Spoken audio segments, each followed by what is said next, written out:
Quand j'ai invité ma famille à ma cérémonie d'hommage, ma fille s'est moquée. « Je n'ai pas le temps pour des prix idiots. Je vais à un concert ce soir. » Mon mari a ajouté « Je dois sortir avec mes amis. » J'ai simplement souri et dit « C'est bon. » Ce soir-là, pendant qu'ils se préparaient à sortir, ce qu'ils ont vu à la télévision les a laissés fixant l'écran, complètement abasourdis. Ils ont compris. Trop tard. Bonjour, je m'appelle Daniel Roussel. J'ai 65 ans et je vais vous raconter l'histoire la plus douloureuse de ma vie. Avant de commencer, je vous demande gentiment de vous abonner à cette chaîne, de laisser un like sur cette vidéo et de commenter d'où vous nous écoutez. Merci de votre soutien. Maintenant, laissez-moi vous raconter ce qui s'est passé. Paris, novembre. La lumière de fin d'après-midi entrait par la fenêtre du salon, dessinant des ombres longues sur le parquet usé. Je me tenais debout dans l'encadrement de la porte, une enveloppe officielle entre mes mains ridées. Le sceau doré de la République française brillait doucement. Mes doigts tremblaient légèrement, pas à cause de l'âge, mais à cause de ce que cette enveloppe représentait. 43 années de ma vie. 43 années d'enseignement, de sacrifices, de nuits blanches à corriger des copies, de week-ends passés à aider des familles que personne ne voulait voir. Et maintenant, j'avais quelque chose à montrer pour tout cela. Quelque chose d'officiel. Quelque chose qui disait au monde que Daniel Roussel existait, qu'elle avait fait quelque chose d'important. Dans le salon, ma fille Solène était affalée sur le canapé, le téléphone collé à l'oreille, riant fort, avec quelqu'un à l'autre bout du fil. Elle avait 26 ans, de longs cheveux noirs brillants, toujours impeccablement habillée. Ce jour-là, elle portait une robe noire moulante, des talons hauts abandonnés près du canapé. Elle peignait ses ongles en rouge vif, le pinceau glissant avec une précision chirurgicale. Mon mari Éric était enfoncé dans son fauteuil préféré, une bière à moitié vide à côté de lui, les yeux rivés sur le match de football. Il avait 64 ans, les cheveux grisonnants clairsemés, le ventre un peu rond, les lunettes glissant sur son nez. Le son de la télévision emplissait l'appartement. Les commentateurs criaient. La foule rugissait. J'ai pris une profonde inspiration. Mes côtes me faisaient mal. L'arthrose. 2 ans que je vivais avec cette douleur, et il ne l'avait jamais remarqué. J'ai serré l'enveloppe contre ma poitrine et j'ai dit, d'une voix que je voulais ferme mais qui tremblait légèrement, que je devais leur parler, que c'était important. Solène n'a même pas levé les yeux. Elle a agité la main dans ma direction, me faisant signe d'attendre, continuant sa conversation téléphonique ponctuée de rires aigus. Éric a crié quelque chose à la télévision, quelque chose à propos d'un tir manqué, d'une occasion perdue. Il m'a dit que ça pouvait attendre, que c'était presque le but. J'ai avancé lentement vers le centre du salon. Mes genoux craquaient à chaque pas. Je me suis placée devant la télévision, bloquant la vue d'Éric. Il a levé les yeux, agacé, et m'a demandé de me pousser. Solène a enfin raccroché, irritée, me demandant ce qu'il y avait de si urgent. J'ai levé l'enveloppe. Je leur ai dit que j'avais reçu quelque chose aujourd'hui, quelque chose d'important, quelque chose qui changeait tout. Je leur ai expliqué que j'allais recevoir la Légion d'honneur, la plus haute décoration française. La cérémonie aurait lieu jeudi soir, à 19h, au palais de l'Élysée, avec le président de la République. Je voulais qu'il soit là, avec moi, pour une fois. Le silence qui a suivi n'a duré qu'1 seconde. Puis Solène a éclaté de rire. Un rire sec, méprisant, qui m'a transpercé comme une lame. Elle m'a demandé si c'était une blague. La Légion d'honneur. Moi. Une vieille professeure retraitée. Elle a dit que c'était ridicule, qu'elle avait des billets VIP pour le concert d'Angèle jeudi soir, qu'elle attendait ça depuis des mois. Elle m'a demandé si je pensais vraiment qu'elle allait rater ça pour un prix idiote de professeur. Elle a dit ces mots exactement. Un prix idiote. Sa voix était dure, agressive, presque cruelle. J'ai regardé Éric, j'ai cherché du soutien dans ses yeux, mais il a détourné le regard, fixant à nouveau l'écran de télévision par-dessus mon épaule. Il m'a dit que jeudi c'était sa soirée poker avec les amis, que c'était sacré, que ça faisait des semaines qu'ils avaient si prévu ça. Il a ajouté que je pouvais y aller seule, prendre ma photo, la mettre sur Facebook, montrer ça aux autres retraités. J'ai essayé de leur expliquer. J'ai dit que c'était au palais présidentiel, que c'était l'honneur le plus important qu'un citoyen français pouvait recevoir, que j'avais besoin d'eux là-bas, que c'était important pour moi. Solène s'est levée brusquement, son sac à la main, me disant d'arrêter. Elle a crié que je vivais dans un monde de fantaisie, que je pensais être spéciale parce que j'avais passé ma vie à donner des cours à des enfants de banlieue. Elle a dit que personne ne se souciait de ça, que j'étais juste une vieille femme qui cherchait de l'attention, que personne n'en pouvait plus. Les mots sont tombés sur moi comme des pierres. J'ai senti mes jambes faiblir. Je me suis agrippée au dossier du canapé. Mon cœur battait trop vite, trop fort. Éric a murmuré quelque chose à Solène, lui demandant de se calmer, mais sans vraiment la contredire. Puis il m'a regardée avec une expression froide et m'a dit que j'exagérais toujours ce genre de choses, que je dramatisais tout, que je devais juste y aller, recevoir mon prix et arrêter d'embêter tout le monde avec ça. Je les ai regardés tous les deux, ma fille, mon mari, les deux personnes que j'aimais le plus au monde, les deux personnes pour qui j'avais tout sacrifié, et ils me regardaient comme si j'étais une étrangère, comme si j'étais un fardeau, comme si mon existence était une nuisance.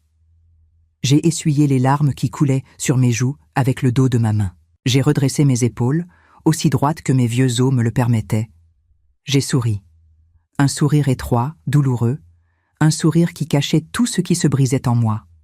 Et j'ai dit, d'une voix calme et posée, que c'était bon, que je comprenais, que ce n'était pas grave. Je me suis retournée et je suis allée dans ma chambre. J'ai fermé la porte doucement. De l'autre côté, j'entendais Éric augmenter le volume de la télévision et Solène reprendre sa conversation téléphonique en riant. Je me suis adossée au mur et je me suis laissée glisser jusqu'au sol, mes genoux craquant de douleur. J'ai serré l'enveloppe contre ma poitrine et j'ai pleuré en silence, comme je l'avais fait tant de fois auparavant. Seule, invisible, non vue. Le mercredi après-midi, je suis retournée à l'école de Seine-Saint-Denis. Même après ma retraite, je continuais d'y aller comme bénévole.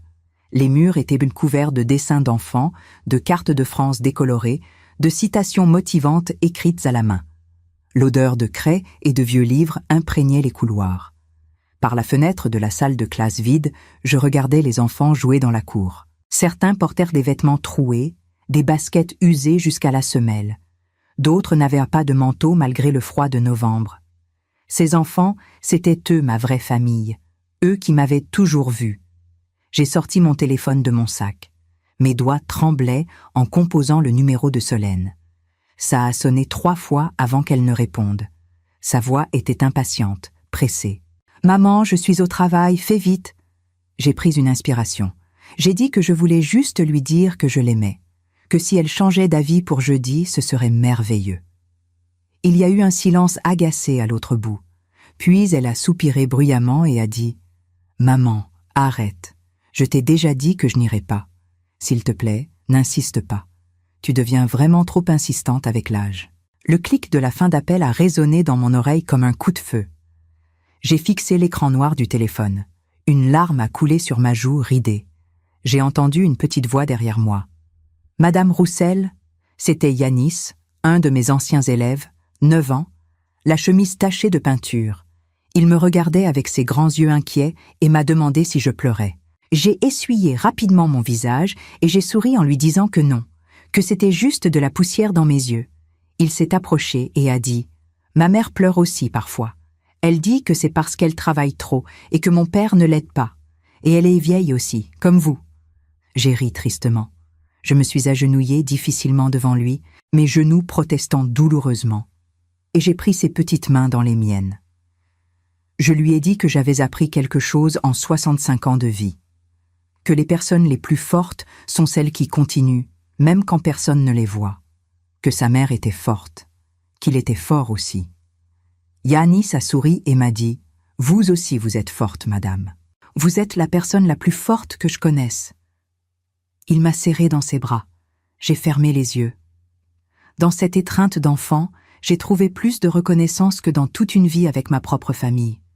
Le jeudi est arrivé trop vite. Toute la journée, j'ai eu un nœud dans l'estomac. Je me suis préparée lentement dans ma chambre. J'ai enfilé ma robe bleu marine, celle que j'avais achetée spécialement pour l'occasion.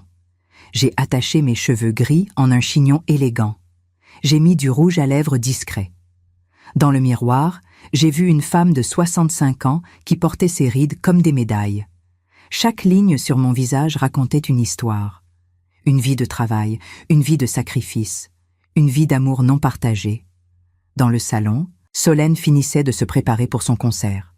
Elle portait une robe noire brillante qui moulait son corps jeune et parfait. Ses talons claquaient sur le parquet. Éric était dans la cuisine, sortant des bières du réfrigérateur pour les emporter chez ses amis. Je suis sortie de ma chambre avec mon petit sac à main. Ils m'ont à peine regardé. J'ai dit simplement « Je pars ». Solène a lancé un « Salut maman, bonne chance » sans lever les yeux de son téléphone. Éric a ajouté « Prends des photos, Daniel, mets ça sur Facebook. Montre ça aux vieux du club du 3e âge. » Je me suis arrêtée à la porte. Je me suis retournée vers eux une dernière fois. J'ai regardé ma fille, si belle et si froide. J'ai regardé mon mari, avec qui j'avais partagé 40 années de vie. Et j'ai dit, d'une voix basse mais claire, « Je vous aime, même si vous ne voyez pas qui je suis. Et vous ne l'avez jamais vu ?» J'ai fermé la porte doucement derrière moi. Dans le couloir, j'ai entendu Éric augmenter le volume de la télévision et Solène rire au téléphone, comme si je n'avais jamais été là. Le trajet en métro jusqu'à l'Élysée m'a semblé irréel. Les gens autour de moi parlaient, riaient, vivaient leur vie. Personne ne savait que la vieille femme assise près de la fenêtre allait recevoir la plus haute distinction de France.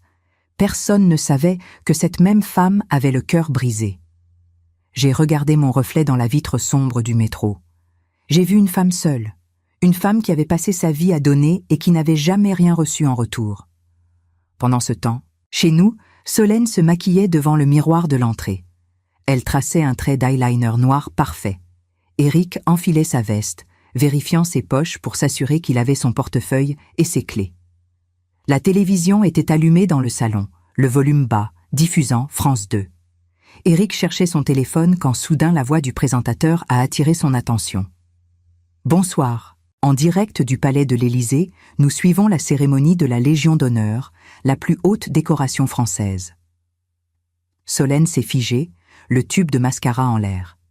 Éric a dit « Change de chaîne », mais Solène a murmuré « Attends ». L'écran montrait le salon doré de l'Élysée. Des personnes élégantes, des drapeaux français, l'hymne national en fond sonore. Le présentateur continuait.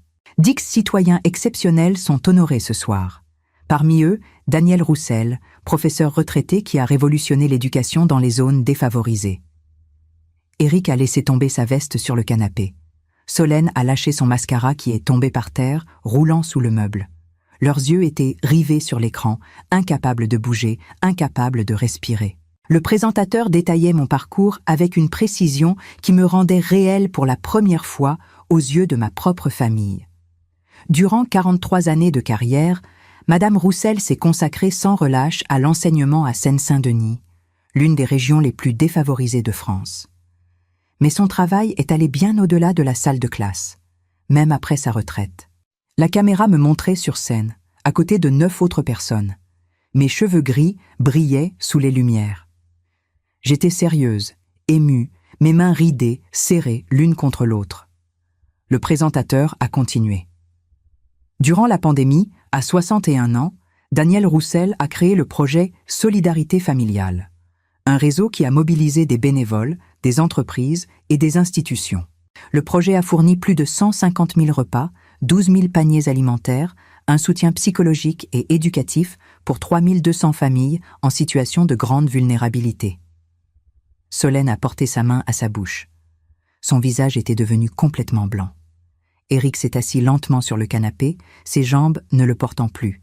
De plus, Madame Roussel a personnellement collecté 680 000 € en dons pour le projet, sauvant des familles entières de la faim et du désespoir. Elle a travaillé sans relâche, même en faisant face à des problèmes de santé liés à son âge.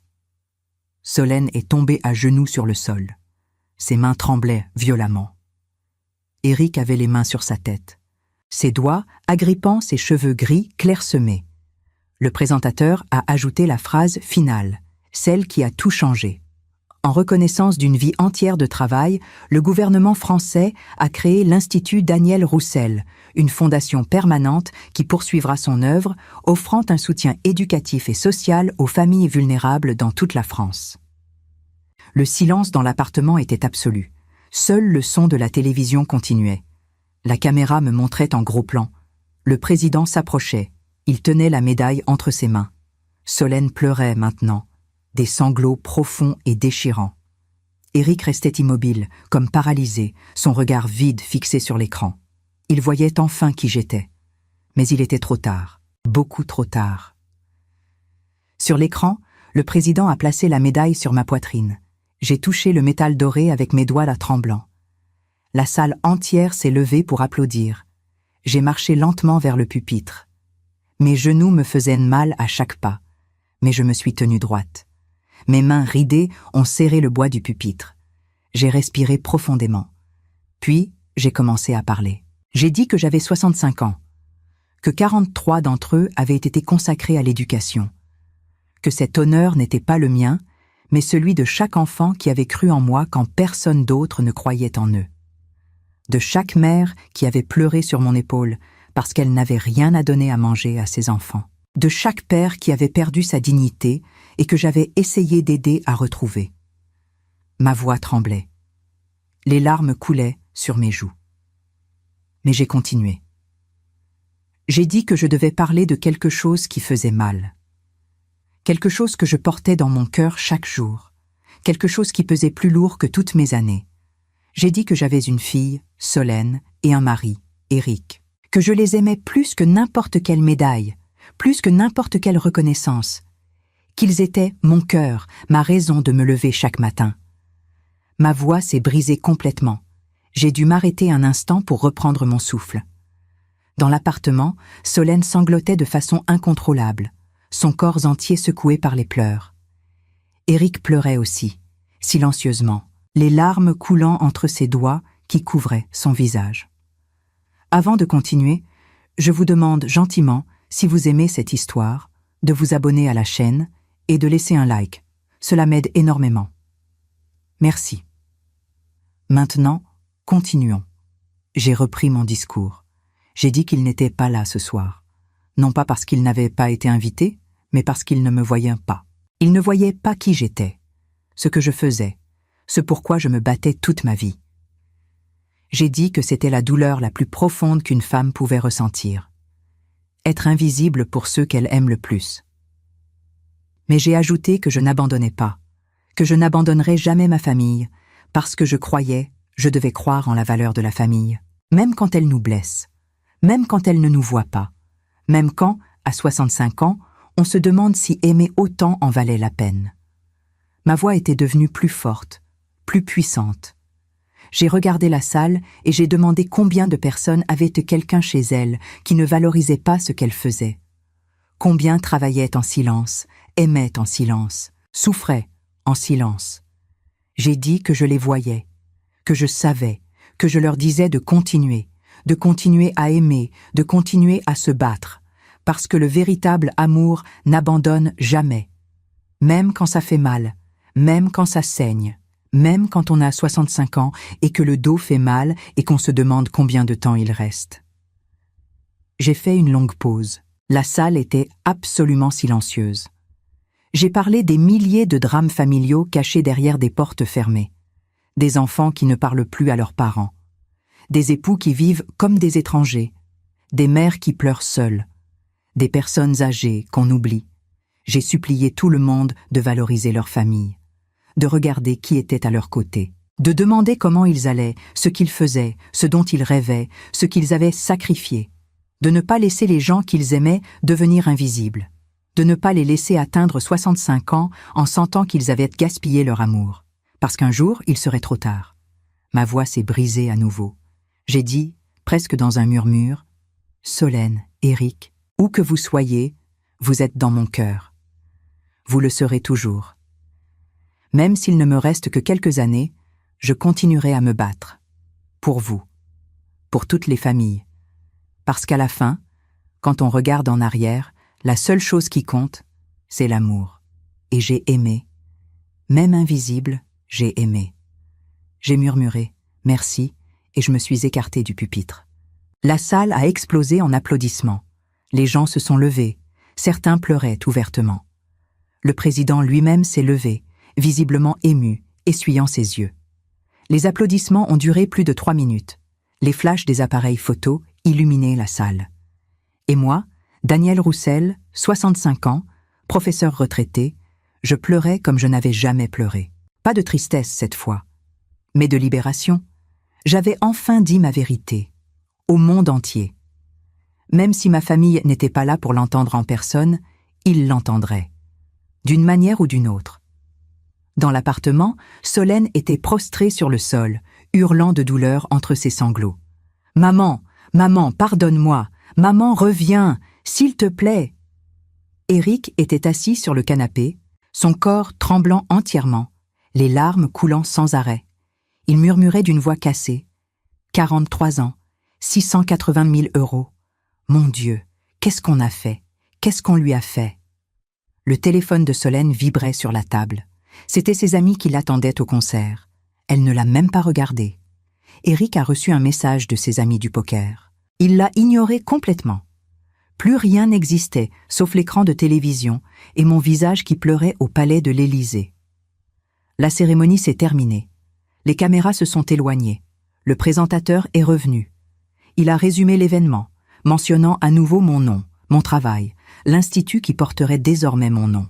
Puis il est passé aux informations suivantes. Mais Solène et Éric ne bougeaient pas. Ils restaient là, figés dans leur culpabilité et leur honte. Ils venaient de découvrir qui était vraiment la femme avec qui ils vivaient. Et ils venaient de réaliser qu'ils l'avaient détruite. Lentement. Pendant des années. Avec leur indifférence, leur mépris, leur aveuglement. Je suis rentrée tard ce soir-là. Le métro était presque vide. Les lumières fluorescentes éclairaient faiblement les wagons. Je tenais la boîte en velours contenant la médaille sur mes genoux. Mes mains ne tremblèrent plus. J'étais épuisée, vidée, mais étrangement calme. Quelque chose s'était libéré en moi durant ce discours. J'avais dit ma vérité. Maintenant, je devais affronter les conséquences. Quand j'ai ouvert la porte de l'appartement, il était presque minuit. J'ai enlevé mes chaussures lentement, mes pieds me faisant mal. J'ai posé mon sac dans l'entrée. Le salon était faiblement éclairé par une seule lampe. Et là, je les ai vus.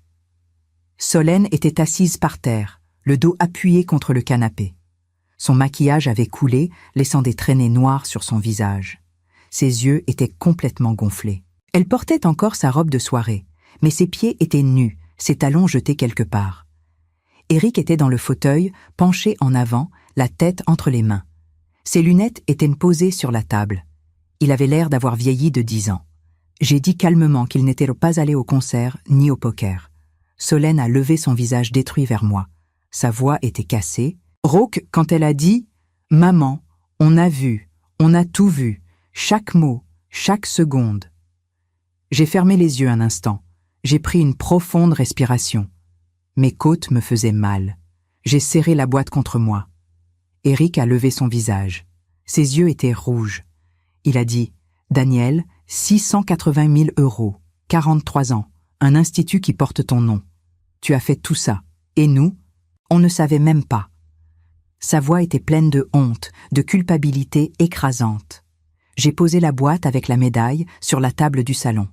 Je me suis tournée vers eux. Mon visage était serein, mais marqué par une douleur ancienne, profonde, incrustée dans chaque ride.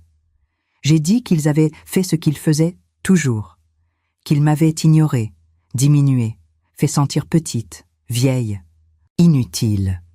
Solène s'est levée en tremblant. Elle a fait quelques pas vers moi et est tombée à genoux, attrapant mes mains. Elle sanglotait en disant « Maman, qu'est-ce que j'ai fait? Qu'est-ce que je t'ai fait ?» Elle répétait ces mots encore et encore, sa voix montant dans l'hystérie. Je regardais ma fille, cette belle jeune femme brisée à mes pieds, et je sentais mon cœur se déchirer. Éric s'est levé aussi. Il s'est approché, sa démarche incertaine. Il a dit « Daniel, je ne savais pas. Comment j'ai pu vivre 40 ans avec toi et ne pas savoir ?» Sa voix était désespérée. J'ai répondu d'une voix ferme, mais tremblante, qu'il ne savait pas parce qu'il n'avait jamais demandé. Combien de fois avais-je essayé de lui parler de mon travail? Combien de fois avait-il changé de sujet? Combien de fois m'avait-il dit d'attendre, que le match commençait? Combien de fois m'avait-il traité comme une vieille femme ennuyeuse qui insistait pour parler de choses sans importance? Éric n'a rien répondu. Ses jambes ont cédé. Il s'est appuyé contre le fauteuil. Solène me regardait avec un visage dévasté. Elle a dit que dans mon discours, j'avais dit que je les aimais, que nous étions dans mon cœur, que je n'avais peut-être plus beaucoup d'années. Sa voix s'est brisée complètement quand elle a demandé « Maman, tu es malade? S'il te plaît, dis-moi que non. S'il te plaît. » J'ai regardé ma fille dans les yeux. J'ai dit que je n'étais pas malade, mais que j'avais 65 ans, que je n'étais pas éternelle, que j'avais gaspillé tellement d'années à attendre qu'il me voie. Solène s'est accrochée à moi, ses bras autour de mes jambes. Elle répétait sans cesse « Pardonne-moi, maman, pardonne-moi d'avoir été aveugle, égoïste, cruelle. Pardonne-moi de ne pas t'avoir vue. Pardonne-moi de t'avoir appelée vieille. Pardonne-moi. » Elle répétait ces mots comme une prière désespérée. J'ai pris son visage entre mes mains. Je lui ai dit que le pardon n'effaçait pas tout, qu'il n'effaçait pas les fois où elle avait ri de mon travail, qu'il n'effaçait pas les fois où elle m'avait fait sentir que ma vie n'avait aucune valeur. Ma voix s'est cassée. Moi aussi je pleurais maintenant. J'ai dit que ça n'effaçait pas la solitude d'une mère qui aime et qui n'est pas aimée en retour. Solène a crié qu'elle m'aimait, qu'elle m'avait toujours aimée, mais qu'elle était idiote, égoïste, qu'elle ne me méritait pas. Éric s'est approché aussi. Il a dit qu'il avait été un mari horrible. Un mari qui avait passé des décennies à mes côtés, sans jamais me voir, me valoriser. Qu'il ne savait pas comment réparer ça, s'il y avait encore du temps pour réparer. Je les ai regardés tous les deux. Mon cœur était brisé en 1000 morceaux, mais il y avait encore de l'amour là-dedans. Un amour blessé, fatigué, mais un amour quand même. J'ai dit que s'il voulait réparer, il devait commencer par me connaître. Vraiment me connaître. Pas la Danielle qu'il pensait que j'étais, mais la Danielle que j'étais réellement. Celle qui s'était battue, qui avait aimé, qui avait tout donné. Éric a promis qu'il passerait chaque jour qui lui restait à essayer d'être le mari que j'avais mérité. Solène a juré qu'elle changerait, qu'elle m'écouterait, me verrait, serait présente. Elle m'a supplié de lui donner cette chance. J'ai fermé les yeux. Les larmes coulaient. J'étais épuisée. 65 ans de fatigue, mais j'ai dit qu'ils étaient ma famille, que je croyais encore, que je devais croire. Cette nuit-là, nous sommes restés dans le salon jusqu'à l'aube. Nous avons parlé. Vraiment parlé. Pour la première fois depuis des années. J'ai raconté mes projets, mes élèves, les familles que j'avais aidées. Solène et Éric écoutaient, vraiment écoutaient, posant des questions, pleurant parfois. Quand le soleil s'est levé sur Paris, quelque chose avait changé dans cet appartement. Quelque chose de fragile, mais de réel. Le vendredi matin, je me suis réveillée avec une douleur familière dans le dos. Mes articulations protestaient contre chaque mouvement. Mais quelque chose était différent. L'appartement sentait le café frais. J'ai enfilé ma robe de chambre et je suis sortie de ma chambre lentement. Dans la cuisine, Solène préparait le petit déjeuner. Elle portait un pyjama simple, pas de maquillage, ses cheveux attachés en un chignon négligé. Elle avait l'air jeune, vulnérable, différente de la femme sophistiquée et froide que je connaissais. Quand elle m'a vue, elle s'est arrêtée. Ses yeux étaient encore rouges et gonflés. Elle a dit d'une voix hésitante qu'elle avait appelé son travail, qu'elle avait pris sa journée, qu'elle voulait passer la journée avec moi si je le voulais bien. Mon cœur s'est serré. J'ai hoché la tête sans pouvoir parler. Éric est entré aussi, en pyjama, ses cheveux gris en bataille. Il a dit qu'il avait annulé tous ses rendez-vous de la journée, qu'il voulait être là, vraiment là. Nous avons pris le petit déjeuner ensemble. Des croissants que Solène était allée chercher à la boulangerie du coin, du café, des confitures. Nous mangions en silence au début. Puis Solène a demandé si elle pouvait venir avec moi à l'école. Elle voulait voir où je travaillais, rencontrer mes élèves, comprendre ce que je faisais vraiment. J'ai senti les larmes monter. J'ai dit que oui, que j'en serais heureuse. Nous avons pris le métro ensemble vers Seine-Saint-Denis. Solène regardait par la fenêtre, observant le paysage urbain changer progressivement. Les immeubles devenaient plus délabrés, les rues plus grises. Elle n'avait jamais mis les pieds dans ce quartier. Elle n'avait jamais voulu savoir où sa mère passait ses journées. Maintenant, elle regardait tout avec des yeux nouveaux, comme si elle me découvrait à travers ces rues. Quand nous sommes arrivés à l'école, plusieurs enfants m'ont reconnu et sont venus me saluer. Yanis a couru vers moi et m'a serré dans ses bras. Il a regardé Solène avec curiosité et a demandé si c'était ma fille. J'ai souri et j'ai dit que oui. Il a dit « Elle est belle, madame. Elle vous ressemble. » Solène a eu les larmes aux yeux.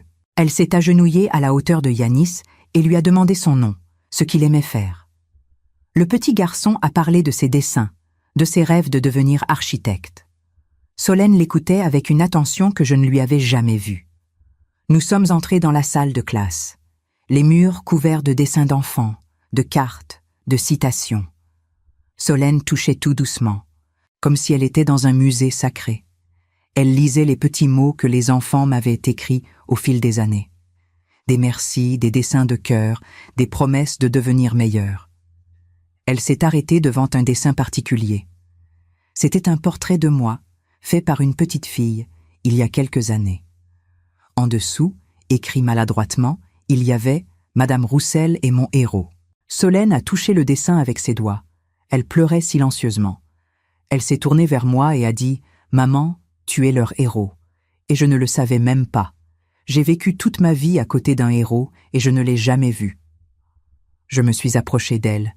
J'ai posé ma main sur son épaule. J'ai dit que ce n'était pas grave d'être aveugle. Ce qui importait, c'était d'ouvrir les yeux maintenant. Elle m'a serré dans ses bras, fort, comme elle ne l'avait pas fait depuis qu'elle était enfant. L'après-midi, nous avons rencontré certaines familles du projet Solidarité familiale. Une mère de 4 enfants nous a ouvert sa porte dans un petit appartement sombre. Elle m'a reconnue immédiatement et m'a embrassée en pleurant. Elle a dit que sans moi, ses enfants n'auraient pas mangé pendant des mois durant la pandémie, que je leur avais sauvé la vie. Solène était figée. Elle écoutait cette femme raconter comment j'apportais des paniers de nourriture chaque semaine, comment je restais des heures à les aider avec les devoirs des enfants, comment j'avais trouvé un travail pour son mari. Nous avons visité 3 autres familles. Chacune avait la même histoire. Chacune me traitait comme un membre de leur famille. Les enfants me sautaient dans les bras.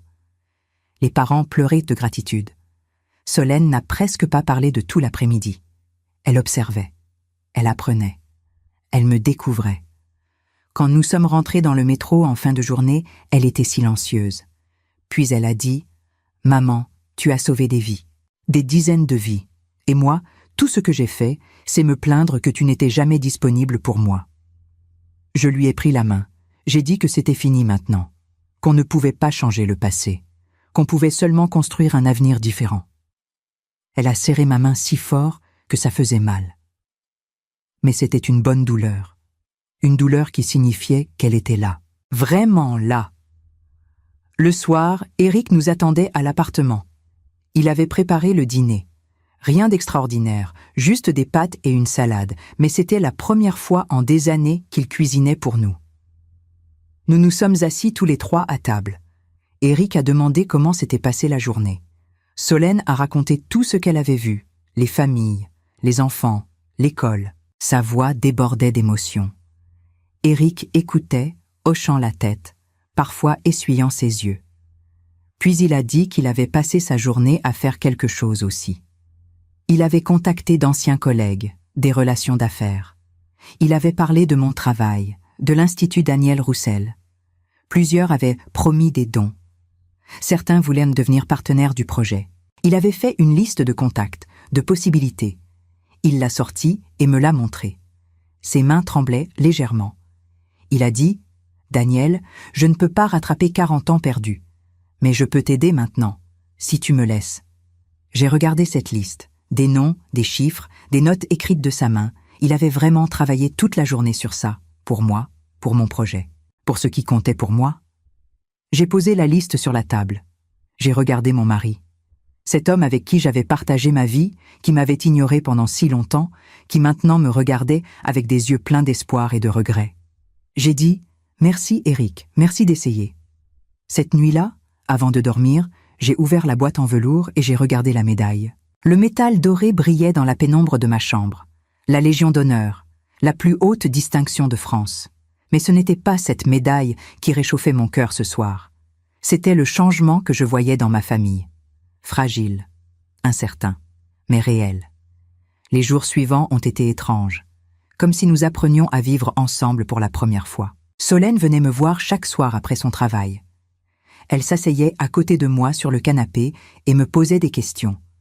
Sur mon enfance, sur mes premières années d'enseignement, sur les élèves qui m'avaient marqué. Elle écoutait vraiment. Parfois elle pleurait en entendant mes histoires, parfois elle riait, mais elle était là, présente, et c'était tout ce qui comptait. Éric avait commencé à m'accompagner aux réunions de l'Institut. Il prenait des notes, proposait des idées, contactait des gens. Au début, je me méfiais. J'avais peur que ce soit temporaire, que l'enthousiasme s'estompe. Mais chaque jour, il était là. Chaque jour, il prouvait qu'il était sérieux. Un soir, après une réunion particulièrement longue, nous marchions dans les rues de Paris. Il faisait froid. Éric a enlevé son écharpe et l'a mise autour de mon cou. Ce geste simple m'a touchée plus que je ne voulais l'admettre. Nous avons marché en silence un moment. Puis il a dit qu'il voulait me dire quelque chose, qu'il y pensait depuis des jours et qu'il devait le dire. Il s'est arrêté sous un réverbère. La lumière éclairait son visage vieilli, ses rides profondes, ses cheveux gris. Il m'a regardé dans les yeux et a dit « Daniel, j'ai gaspillé notre vie. J'ai été égoïste, aveugle, cruel, sans même m'en rendre compte. Tu méritais un mari qui te voyait, qui te célébrait, qui était fier de toi. Et je n'ai jamais été cet homme. Je ne peux pas changer le passé. Mais je te promets que pour tout le temps qu'il nous reste, je serai l'homme que tu méritais depuis le début. J'ai regardé cet homme que j'avais épousé 40 ans plus tôt. Cet homme qui m'avait fait pleurer tant de fois. Cet homme qui maintenant se tenait devant moi, vulnérable, sincère, essayant vraiment de réparer ce qui avait été brisé. J'ai posé ma main sur sa joue. J'ai dit que nous avions tous les deux vieilli, que nous n'avions peut-être plus beaucoup de temps, mais que nous pouvions essayer, vraiment essayer. Il a pris ma main et l'a embrassée. Nous sommes restés là, deux vieilles personnes sous un réverbère parisien, tenant la promesse fragile d'un nouveau départ. Les semaines ont passé. L'Institut Daniel Roussel a officiellement ouvert ses portes. Une belle cérémonie a eu lieu. Cette fois, Solène et Éric étaient là, au premier rang. Solène avait créé tous les supports visuels, les brochures, le site internet.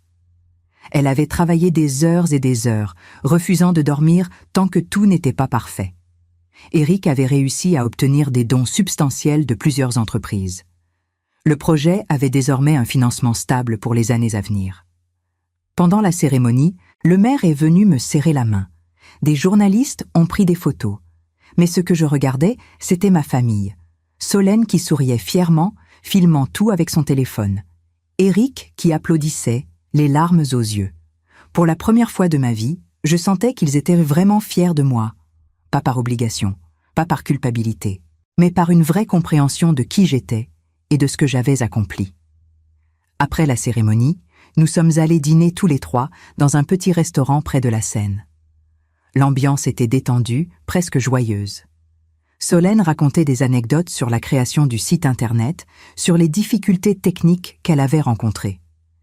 Éric parlait de ses réunions avec les entreprises, des négociations parfois difficiles. Je les écoutais, étonné de cette complicité nouvelle entre nous.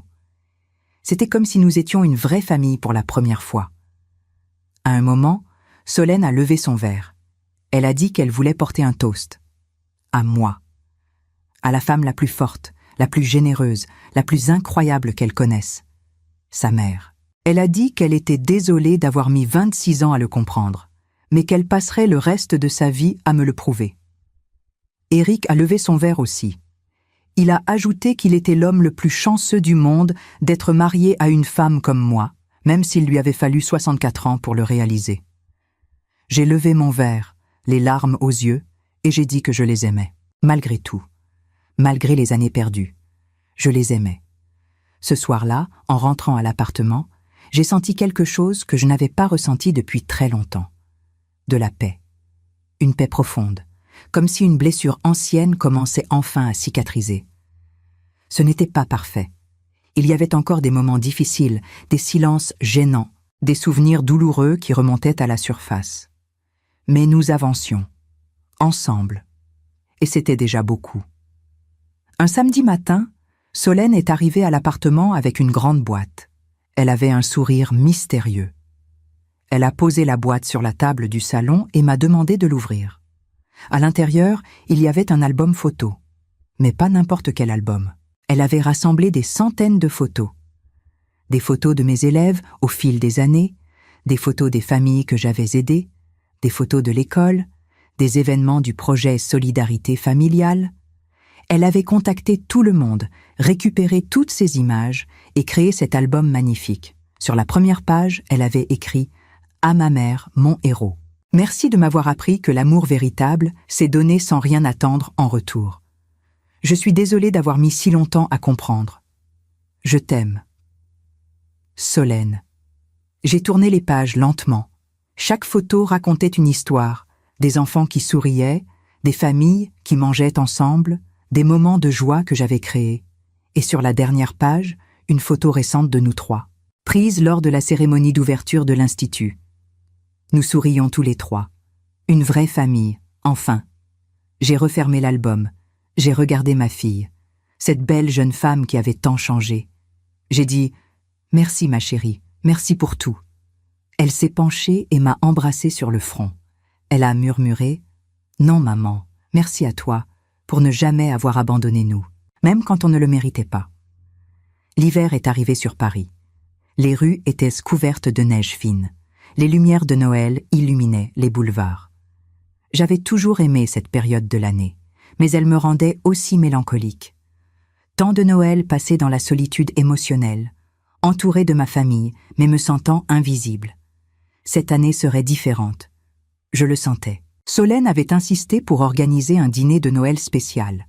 Elle voulait inviter quelques familles que j'avais aidées, quelques élèves, quelques bénévoles du projet. Au début, j'ai hésité. Notre appartement n'était pas très grand. Mais elle a dit qu'elle s'occuperait de tout, que je devais juste accepter. Eric a approuvé l'idée avec enthousiasme. Alors j'ai dit oui. Le jour de Noël, notre petit appartement était transformé. Solène avait décoré partout. Un sapin dans le coin du salon, des guirlandes, des bougies.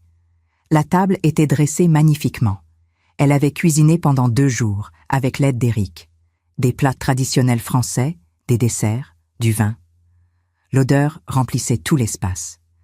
Quand les invités ont commencé à arriver, j'ai senti mon cœur se gonfler d'émotion. Yanis est arrivé avec sa mère. Le petit garçon portait un costume trop grand pour lui, probablement emprunté. Il m'a tendu un dessin qu'il avait fait spécialement pour moi. C'était un portrait de nous deux, main dans la main, avec écrit « Joyeux Noël, Madame Roussel ». Je l'ai serré dans mes bras. Sa mère pleurait déjà. Elle m'a dit qu'elle ne savait pas comment me remercier pour tout ce que j'avais fait pour eux. D'autres familles sont arrivées. Chacune apportait quelque chose. Un gâteau fait maison, des fleurs, de petits cadeaux modestes. Solène les accueillait avec chaleur, les aidait à enlever leur manteau, leur offrait du vin chaud. Je la regardais avec fierté. Ma fille avait vraiment changé. Elle n'était plus cette jeune femme froide et distante. Elle était devenue quelqu'un de généreux, d'attentionné, de présent. Pendant le dîner, l'appartement était rempli de rires et de conversations. Les enfants jouaient dans un coin. Les adultes parlaient, partageaient leurs histoires. Eric racontait des anecdotes sur ses négociations avec les entreprises, faisant rire tout le monde. Solène servait les plats, s'assurant que tout le monde avait assez à manger. Et moi, j'étais assise au milieu de tout ça, entourée de gens que j'aimais, me sentant enfin vue, enfin appréciée. À un moment, une des mères a demandé à prendre la parole. Elle s'est levée, son verre à la main. Elle a dit qu'elle voulait remercier Madame Roussel, que sans moi, sa famille aurait été à la rue, que j'avais non seulement fourni de la nourriture et de l'aide, mais aussi de la dignité et de l'espoir. Elle a dit que j'étais un ange. Les autres ont applaudi. Plusieurs personnes ont partagé leurs propres histoires. Comment je les avais aidés, comment j'avais changé leur vie. J'étais submergée, les larmes coulaient sur mes joues. Solène s'est approchée de moi et a passé son bras autour de mes épaules. Elle a dit qu'elle comprenait maintenant pourquoi sa mère avait consacré sa vie à ces personnes, qu'elle était honorée d'être ma fille, qu'elle essaierait de suivre mon exemple pour le reste de sa vie. Éric était debout de l'autre côté, essuyant ses propres larmes. Après le dîner, les enfants ont chanté des chants de Noël. Leur voix remplissait l'appartement d'une joie pure et innocente. Yanis chantait plus fort que tous les autres, me regardant avec un grand sourire. Je pensais à toutes ces années où j'avais travaillé dans l'ombre, sans reconnaissance, sans même l'amour de ma propre famille. Et maintenant, à 65 ans, tout avait changé. Ce n'était pas parfait. Il y avait encore des cicatrices. Mais c'était beau. C'était réel. Quand tout le monde est parti, tard dans la soirée, nous sommes restés tous les trois à ranger l'appartement. Solène lavait la vaisselle, Éric essuyait les assiettes, je pliais les nappes. Nous travaillions en silence, un silence confortable, complice. C'était un silence qui parlait de famille, de connexion, de quelque chose qui avait été réparé. Avant d'aller dormir, Solène m'a pris dans ses bras. Elle m'a serré fort et a murmuré « Maman, c'est le plus beau Noël de ma vie. Merci de m'avoir donné une seconde chance. » Je lui ai caressé les cheveux et j'ai dit « Ma chérie, c'est moi qui te remercie. Tu m'as redonné l'espoir. » Éric nous a rejointes et nous a enlacées toutes les deux. Nous sommes restés comme ça un long moment. 3 personnes qui avaient failli tout perdre, mais qui avaient trouvé le chemin du retour. Cette nuit-là, allongée dans mon lit, j'ai regardé le plafond. Les ombres des lumières de la rue dansaient doucement. Je pensais à tout le chemin parcouru. De cette soirée horrible où ils avaient refusé de venir à ma cérémonie, à ce Noël magique où nous étions enfin une vraie famille. Ça avait pris une douleur immense, une humiliation publique pour qu'ils ouvrent enfin les yeux. Mais ils l'avaient fait. Et maintenant, nous avions une chance de recommencer. Je ne savais pas combien de temps il me restait. À 65 ans, avec l'arthrose qui progressait, avec la fatigue qui s'accumulait, je savais que chaque jour était précieux. Mais pour la première fois depuis longtemps, je n'avais pas peur. Je n'avais pas peur de vieillir, de mourir, parce que je savais maintenant que j'avais vécu. Vraiment vécu. J'avais aimé, j'avais donné, j'avais fait une différence. Et finalement, j'avais été vue par ceux que j'aimais le plus. Le lendemain matin, Solène est arrivée tôt avec des croissants frais. Elle avait une proposition. Elle voulait créer un documentaire sur mon travail, sur le projet Solidarité familiale, sur l'Institut. Elle connaissait un réalisateur qui serait intéressé. Elle pensait que mon histoire devait être racontée, partagée, pour inspirer d'autres personnes. J'ai hésité. Je n'aimais pas être au centre de l'attention. Mais elle a insisté. Elle a dit que tant de gens vivaient ce que j'avais vécu. L'invisibilité familiale, le manque de reconnaissance, que mon histoire pourrait les aider. J'ai finalement accepté. Pas pour moi, mais pour toutes ces personnes qui se sentaient invisibles. Pour toutes ces mères, ces pères, ces grands-parents qui donnaient tout, sans jamais rien recevoir en retour. Si mon histoire pouvait toucher ne serait-ce qu'une personne, si elle pouvait faire réaliser à une famille qu'elle prenait quelqu'un pour acquis, alors ça valait la peine. Le tournage du documentaire a commencé en janvier. Le réalisateur s'appelait Thomas, un homme dans la quarantaine, sérieux et passionné. Il voulait filmer tout. Mon travail à l'école, les rencontres avec les familles, les réunions à l'Institut, mais aussi ma vie personnelle. Il voulait comprendre comment une femme pouvait donner autant aux autres tout en vivant dans l'invisibilité chez elle. Les premières interviews ont été difficiles. Thomas posait des questions directes, parfois douloureuses. Il me demandait comment je me sentais quand ma famille m'ignorait, comment je trouvais la force de continuer, si je leur en voulais. Je répondais honnêtement. Je parlais de la solitude, des larmes versées en silence, des années passées à espérer être vues. Mais je parlais aussi de l'amour qui ne meurt jamais, même quand il n'est pas nourri. C'était épuisant émotionnellement, mais aussi libérateur. Thomas a aussi interviewé Solène et Éric. Il leur a demandé comment ils avaient pu ne pas voir ce que je faisais, comment ils se sentaient maintenant. Les interviews étaient déchirantes. Solène pleurait en racontant sa honte, son aveuglement. Elle disait qu'elle avait été tellement absorbée par sa propre vie, ses propres ambitions, qu'elle avait oublié de regarder autour d'elle, qu'elle avait traité sa mère comme un meuble, quelque chose qui était juste là, sans importance. Éric était encore plus brisé. Il admettait qu'il avait passé 40 ans à côté d'une femme extraordinaire sans jamais la voir vraiment. Qu'il avait été un mari égoïste, distant, indifférent. Il disait que la culpabilité le dévorait, qu'il se réveillait chaque nuit en pensant à toutes les fois où il m'avait fait sentir petite, insignifiante. Thomas filmait tout, ces moments de vérité brute, sans filtre. Le documentaire montrait aussi l'autre côté. Les familles que j'avais aidées témoignaient. Les enfants racontaient comment j'avais changé leur vie. Yanis parlait devant la caméra avec une éloquence surprenante pour son âge. Il disait que Madame Roussel lui avait appris qu'il avait de la valeur, que ses rêves comptaient, que sans elle, il aurait peut-être abandonné l'école. Maintenant, il voulait devenir architecte pour construire de belles maisons pour les gens pauvres. Thomas filmait aussi les réunions de l'Institut, les discussions sur les nouveaux projets, les stratégies pour aider plus de familles. Solène était devenue une vraie militante. Elle parlait avec passion, proposait des idées, coordonnait les bénévoles. Éric gérait les finances, les partenariats avec les entreprises. Il s'était vraiment investi. Ce n'était plus par culpabilité. C'était devenu leur mission aussi. Un jour, Thomas m'a demandé si j'avais pardonné à ma famille. Nous étions assis dans un petit café près de l'école. La caméra était éteinte. C'était une conversation privée. J'ai réfléchi longtemps avant de répondre. J'ai dit que le pardon était un processus, pas un événement. Que chaque jour, je choisissais de pardonner à nouveau. Que c'était difficile parfois quand les vieux souvenirs remontaient. Mais que je voyais leurs efforts, leurs changements sincères, et que ça m'aidait. Il a hoché la tête. Puis, il m'a demandé ce que je dirais aux gens qui vivaient la même chose, qui se sentaient invisibles dans leur propre famille. J'ai pris une profonde inspiration. J'ai dit que je leur dirais de ne jamais arrêter de donner, de ne jamais arrêter d'aimer, mais aussi de ne jamais arrêter de dire leur vérité. Que rester silencieux ne sert personne. Que parfois, il faut avoir le courage de montrer sa douleur, même si c'est inconfortable. Que c'est peut-être le seul moyen de réveiller les gens qu'on aime. Le tournage a duré 3 mois. En avril, Thomas nous a invités à voir la première version. Nous sommes allés dans un petit studio de montage. Solène, Éric et moi, assis dans une salle sombre, regardant l'écran. Le documentaire durait 52 minutes. Il s'appelait « Invisible ».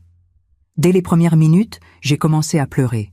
Voir ma vie racontée ainsi, avec cette honnêteté brutale, était bouleversant. Le documentaire alternait entre mon histoire personnelle et mon travail social. Il montrait le contraste entre la femme célébrée publiquement et la femme ignorée chez elle. Il montrait la douleur, mais aussi la rédemption. La transformation de Solène et Éric était au cœur du récit, leur prise de conscience, leurs regrets, leurs efforts pour changer. À la fin, il y avait une scène de nous 3, assis dans notre salon, parlant calmement. Nous n'étions plus des étrangers. Nous étions une famille qui avait survécu à la tempête. Quand les lumières se sont rallumées, nous étions tous en larmes. Thomas aussi. Il a dit qu'il était fier de ce travail, qu'il espérait que ça toucherait les gens. Solène l'a remercié. Elle a dit que ce documentaire était un cadeau, une façon de montrer au monde qui était vraiment sa mère. Éric a simplement hoché la tête, incapable de parler tant il était ému. Le documentaire a été diffusé sur une chaîne nationale en mai.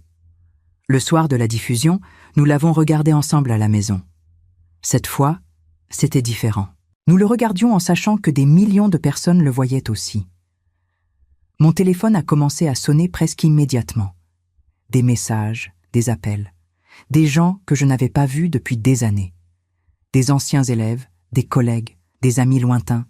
Tous disaient qu'ils étaient fiers de moi, qu'ils avaient pleuré, que mon histoire les avait touchés. Les jours suivants, les réactions ont continué d'affluer. Des lettres arrivaient à l'Institut. Des gens partageaient leurs propres histoires d'invisibilité familiale. Des enfants adultes écrivaient pour dire qu'ils avaient appelé leurs parents après avoir vu le documentaire. Des maris écrivaient qu'ils avaient enfin vu leur femme. Des femmes écrivaient qu'elles s'étaient reconnues en moi. Le documentaire avait touché quelque chose de profond, d'universel. Une lettre en particulier m'a marqué. Une femme de 70 ans écrivait qu'elle avait passé sa vie à se sentir invisible dans sa famille, qu'elle avait vu le documentaire et avait décidé de parler à ses enfants. Elle leur avait dit sa douleur, sa solitude, et pour la première fois, ils l'avaient vraiment écoutée. Elle me remerciait. Elle disait que j'avais sauvé sa relation avec ses enfants avant qu'il ne soit trop tard. J'ai lu cette lettre à haute voix à Solène et Éric. Nous étions dans le salon un dimanche après-midi. Quand j'ai fini, Solène s'est levée et m'a serré dans ses bras. Elle a dit « Maman, tu continues de sauver des vies, même maintenant, même comme ça. » J'ai souri. C'était vrai. Mon histoire, notre histoire, aidait les autres. Et c'était la plus belle récompense que je pouvais recevoir. L'été est arrivé avec sa chaleur douce. Paris était magnifique, les terrasses pleines, les gens souriants. J'avais 65 ans et je me sentais plus vivante que jamais. Pas physiquement, mes articulations me faisaient toujours souffrir. Mon dos me rappelait constamment mon âge. Mais émotionnellement, spirituellement, j'étais remplie d'une paix que je n'avais jamais connue. L'Institut Daniel Roussel prospérait. Nous avions maintenant 15 bénévoles réguliers, des partenariats avec 8 entreprises, et nous aidions plus de 500 familles. Solène avait quitté son travail dans la mode pour se consacrer entièrement à l'Institut. Elle était devenue la directrice de la communication. Elle organisait des événements, gérait les réseaux sociaux, créait des campagnes pour attirer plus de dons. Elle s'épanouissait dans ce rôle. Je la voyais enfin heureuse, vraiment heureuse, parce qu'elle avait trouvé un sens à sa vie. Éric avait pris sa retraite anticipée. Il disait qu'il avait assez travaillé pour lui-même, qu'il était temps de travailler pour quelque chose de plus grand. Il était devenu le gestionnaire financier de l'Institut. Il passait ses journées à analyser les budgets, à chercher des financements, à rencontrer des donateurs potentiels. Il était doué pour ça. Et pour la première fois depuis que je le connaissais, il semblait fier de ce qu'il faisait. Pas fier de son salaire ou de son statut, mais fier de l'impact qu'il avait. Un soir de juillet, nous étions tous les trois sur le balcon de l'appartement. Le soleil se couchait sur Paris, peignant le ciel en orange et rose. Nous buvions du vin blanc, mangions du fromage, parlions de nos journées. C'était devenu un rituel. Chaque soir, nous prenions ce moment pour être ensemble, pour partager, pour nous connecter. Solène racontait qu'une jeune femme était venue la voir ce jour-là. Elle avait vu le documentaire et voulait devenir bénévole. Elle avait dit que je l'avais inspirée à faire quelque chose de significatif avec sa vie. Éric parlait d'une grande entreprise qui voulait faire un don majeur.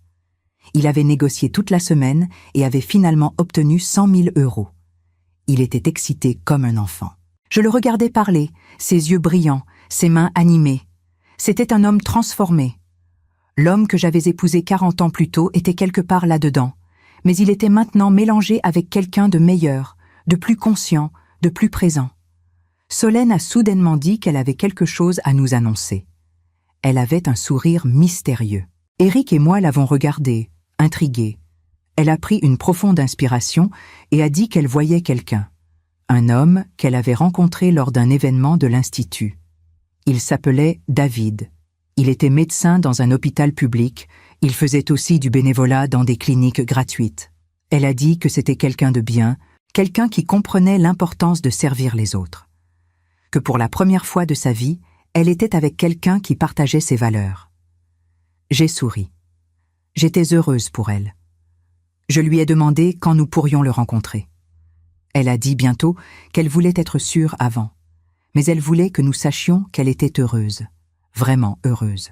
Pas de ce bonheur superficiel qu'elle cherchait avant dans les vêtements de luxe, les soirées, l'image, mais d'un bonheur profond, ancré dans quelque chose de réel. Je lui ai pris la main et je lui ai dit que j'étais fière d'elle. Pas pour ses accomplissements professionnels, mais pour la personne qu'elle était devenue. En août, j'ai eu un malaise. J'étais à l'Institut, en train de discuter avec une famille, quand soudainement je me suis sentie étourdie. Tout est devenu flou. Je me suis effondrée. Quand je me suis réveillée, j'étais à l'hôpital. Solène et Eric étaient là, leurs visages pâles et inquiets. Le médecin a expliqué que j'avais fait une chute de tension sévère, que mon corps était épuisé, que je devais ralentir, me reposer, que je n'avais plus 20 ans. Solène pleurait. Elle me tenait la main si fort que ça faisait mal. Elle disait qu'elle ne pouvait pas me perdre, pas maintenant, pas après avoir enfin trouvé sa mère. Eric était silencieux, mais je voyais la peur dans ses yeux. La peur de perdre la femme qu'il venait tout juste de redécouvrir. Je les ai rassurés.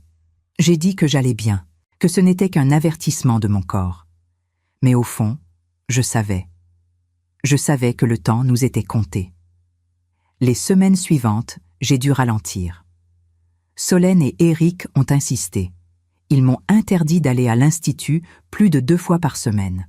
Ils s'occupaient de tout le reste. Au début, c'était difficile. J'avais passé ma vie à être active, à aider, à faire. Rester à la maison me rendait nerveuse. Mais progressivement, j'ai appris à apprécier ce rythme plus lent. J'ai commencé à lire davantage, à écrire mes mémoires, à simplement être. Solène venait me voir chaque jour. Elle apportait des nouvelles de l'institut, mais surtout, elle venait juste pour être avec moi. Nous passions des heures à parler, de tout et de rien. Elle me racontait son enfance, des souvenirs que j'avais oubliés. Des moments où elle avait besoin de moi mais n'avait pas su comment le dire. Elle s'excusait encore, même si je lui disais que ce n'était plus nécessaire. Mais elle avait besoin de le faire. C'était sa façon de guérir. Un après-midi de septembre, nous étions assises dans le salon. La lumière d'automne entrait par la fenêtre. Solène m'a demandé si j'étais heureuse maintenant, si tout ce qui s'était passé en valait la peine. J'ai réfléchi longuement. J'ai regardé par la fenêtre les arbres qui commençaient à changer de couleur. J'ai pensé à ma vie, aux 43 ans d'enseignement, aux milliers d'enfants que j'avais aidés, aux familles que j'avais soutenues, aux années de solitude dans ma propre maison, à la douleur de l'invisibilité, et puis à ce miracle, à cette transformation, à ma famille qui m'avait enfin vue. J'ai dit à Solène que oui, j'étais heureuse, que le chemin avait été douloureux, presque insupportable parfois, que j'avais failli abandonner, failli me résigner à être invisible pour toujours, mais que maintenant, à la fin, je pouvais dire que ça en valait la peine, parce que j'avais vécu selon mes valeurs. J'avais aimé même quand l'amour n'était pas rendu. J'avais donné même quand personne ne recevait. Et finalement, j'avais été récompensée. Pas par la médaille, pas par la reconnaissance publique, mais par quelque chose de plus précieux. L'amour de ma famille, leur présence, leur transformation. Solène pleurait doucement. Elle a posé sa tête sur mon épaule. J'ai caressé ses cheveux comme je le faisais quand elle était petite. Nous sommes restés comme ça longtemps, mère et fille, enfin connectés, enfin ensemble. Le soleil déclinait lentement. Les ombres s'allongeaient dans le salon. Et dans ce moment de paix parfaite, j'ai su que peu importait combien de temps il me restait. J'avais eu ça, cette connexion, cet amour, et c'était suffisant. L'automne avançait lentement. Les feuilles tombaient des arbres parisiens, couvrant les trottoirs d'un tapis doré et rouge. Octobre était arrivé avec ses matinées fraîches et ses soirées qui sentaient le bois brûlé. Je passais mes journées tranquillement, écrivant mes mémoires, recevant des visites, regardant ma famille travailler pour quelque chose de plus grand qu'eux-mêmes. Un matin, Solène est arrivée avec David. C'était la première fois que je le rencontrais officiellement. C'était un homme grand, avec des lunettes et un sourire doux. Il m'a serré la main avec respect et m'a dit que Solène lui avait beaucoup parlé de moi, que j'étais son héroïne. Nous avons pris le petit déjeuner ensemble. Il racontait son travail à l'hôpital, les défis du système de santé publique, sa passion pour aider les plus démunis. Je voyais comment il regardait Solène, avec admiration, avec tendresse, et je voyais comment elle le regardait aussi. C'était de l'amour, du vrai amour. Avant de partir, David m'a pris à part. Il m'a dit qu'il voulait me demander quelque chose. Il voulait ma bénédiction pour épouser Solène. Il n'avait pas encore fait sa demande, mais il voulait d'abord savoir si j'approuvais. J'ai senti les larmes monter. J'ai regardé cet homme bon, cet homme qui partageait nos valeurs, qui aimait ma fille pour qui elle était vraiment. J'ai dit oui. Bien sûr que oui. Il m'a embrassée sur la joue et est parti avec un sourire radieux. Quelques jours plus tard, David a fait sa demande. Solène est venue me le raconter, les yeux brillants, la bague au doigt. Elle pleurait de joie. Elle a dit qu'elle n'aurait jamais pensé trouver quelqu'un comme lui. Quelqu'un qui la comprenait, qui valorisait ce qui était vraiment important. Nous avons pleuré ensemble, de ces larmes heureuses qui lavent l'âme. Éric est rentré et a serré David dans ses bras comme un fils. C'était un moment parfait. Un moment que je n'aurais jamais cru possible il y a seulement 1 an. Le mariage était prévu pour le printemps suivant. Solène voulait quelque chose de simple, dans un petit jardin, avec juste la famille proche et les amis importants. Elle voulait que les enfants de l'Institut soient là aussi, que Yanis soit porteur des alliances. J'étais touchée par chaque détail qu'elle partageait. Elle me demandait mon avis sur tout. La robe, les fleurs, le menu. Pour la première fois, j'étais vraiment incluse dans sa vie. En novembre, nous avons organisé une grande célébration pour le premier anniversaire de l'Institut. Plus de 200 personnes sont venues, des familles que nous avions aidées, des bénévoles, des donateurs, des représentants du gouvernement. C'était une journée magnifique. Des enfants couraient partout, des tables étaient couvertes de nourriture, des discours ont été prononcés. Solène a parlé de la vision de l'Institut, de ce que nous avions accompli, de ce que nous voulions faire. Éric a remercié tous les partenaires. Et moi, j'ai simplement regardé, le cœur plein. À la fin de la journée, quand tout le monde était parti, nous sommes restés tous les 3 dans le jardin vide. Le soleil se couchait. Il faisait froid, mais nous ne voulions pas partir. Éric a mis son bras autour de moi. Solène tenait ma main. Nous regardions les lumières de Paris s'allumer progressivement. Personne ne parlait. Nous n'avions pas besoin de mots. Nous savions tous ce que nous pensions. Nous pensions à tout le chemin parcouru, à la douleur, à la transformation, à l'amour retrouvé. Éric a finalement brisé le silence. Il a dit qu'il voulait me dire quelque chose, qu'il y pensait depuis longtemps. Il a dit que j'étais la femme la plus extraordinaire qu'il ait jamais connue, que le plus grand regret de sa vie était d'avoir mis 64 ans à le réaliser, que si c'était à refaire, il ferait tout différemment, mais que puisqu'on ne pouvait pas refaire le passé, il me promettait de faire de chaque jour restant le plus beau possible. Il a embrassé mon front doucement. Solène a ajouté qu'elle avait décidé quelque chose. Quand elle aurait des enfants, elle leur raconterait mon histoire. Elle leur apprendrait à voir les gens autour d'eux, à ne jamais prendre personne pour acquis, à valoriser ceux qui aiment en silence. Elle voulait que mes petits-enfants sachent qui était leur grand-mère, pas seulement la femme avec la médaille, mais la femme qui avait continué à aimer même dans l'obscurité, la femme qui n'avait jamais abandonné. J'ai souri. L'idée d'avoir des petits-enfants me remplissait de joie. Je me suis demandé si je serais encore là pour les voir. Mais même si je ne l'étais pas, je savais maintenant qu'on se souviendrait de moi. Pas comme une ombre, pas comme quelqu'un d'invisible, mais comme quelqu'un qui avait vécu pleinement, qui avait aimé profondément, qui avait fait une différence. Ce soir-là, en rentrant à l'appartement, j'ai ouvert la boîte contenant la Légion d'honneur. Je l'avais rarement regardée depuis la cérémonie. Le métal doré brillait toujours. Mais maintenant, il avait une signification différente. Ce n'était plus juste une médaille. C'était le symbole du moment où tout avait changé. Le moment où ma famille avait enfin ouvert les yeux. Le moment où j'avais cessé d'être invisible. J'ai posé la médaille et j'ai pris mon journal. J'ai écrit les dernières pages de mes mémoires. J'ai écrit sur cette année extraordinaire. Sur la douleur du début, sur la transformation miraculeuse, sur l'amour qui avait survécu à tout. J'ai écrit pour tous ceux qui se sentaient invisibles, pour leur dire de ne jamais arrêter d'aimer, de ne jamais arrêter de donner, mais aussi de ne jamais arrêter de dire leur vérité. J'ai écrit que la vie était étrange, qu'elle pouvait nous briser et nous reconstruire, que parfois il fallait toucher le fond pour pouvoir remonter, que la reconnaissance publique ne signifiait rien si on n'avait pas l'amour de sa famille, mais que quand on l'avait enfin, après l'avoir cherché toute une vie, c'était la plus douce des victoires. J'ai terminé en écrivant que j'avais 65 ans, que je ne savais pas combien de temps il me restait, que mon corps me rappelait chaque jour que j'étais mortelle, mais que pour la première fois de ma vie, je n'avais pas peur. Parce que j'avais été vue. J'avais été aimée. J'avais compté. Et au final, c'était tout ce qui importait. J'ai fermé le journal. Je suis allée dans le salon où Solène et Éric regardaient un film. Je me suis assise entre eux sur le canapé. Solène a posé sa tête sur mon épaule. Éric a pris ma main. Nous avons regardé le film ensemble, en silence.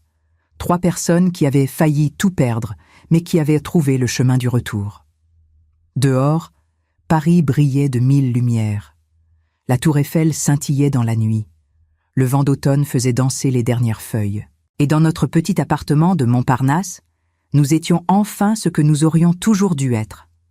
Une famille, une vraie famille, imparfaite, cicatrisée, mais ensemble. Et c'était suffisant. C'était plus que suffisant. C'était tout. La plus grande récompense que j'ai reçue n'était pas la médaille. C'était de voir ma famille me regarder vraiment. Parce qu'au final, peu importe combien de vies vous sauvez dehors si vous ne pouvez pas sauver l'amour dans votre propre maison. Mais quand il y a un véritable amour, il y a toujours une chance de recommencer. Valorisez vos familles. Regardez qui est à vos côtés, avant qu'il ne soit trop tard. Daniel Roussel.